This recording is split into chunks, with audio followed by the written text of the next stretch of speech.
Moi, mä oon Inka. Mun ehdottomasti suurin haaste opiskeluissa ja työelämässä todettiin mulla vasta puoli vuotta sitten.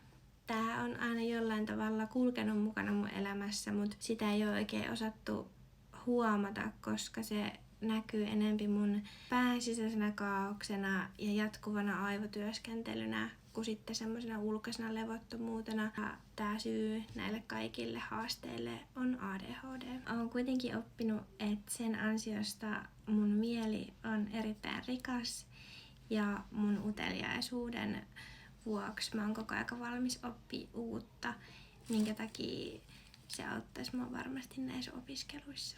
Mä oon saanut hirveästi jo työkaluja siihen, miten mä helpotan mun aivojen levottomuutta, mutta mä tiedostan myös sen, että on vasta niin alussa, että mä itekin vasta vielä opettelen, miten tämän kanssa eletään. Mun projektin hallintaosaaminen painottuu tiimityöhön ja kommunikointiin, koska mä osaan kehua, kannustaa ja motivoida muita.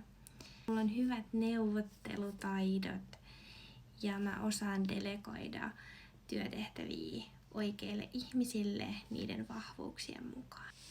Tän kaiken lisäksi mä oon myös äiti ja mulle jäi viimeksi hyvä mieli siitä, kun rankan viikon jälkeen mun tytär oli kehunut sen opettajalle, että mun äiti onkin ystävällinen, kiltti ja ihana tyyppi.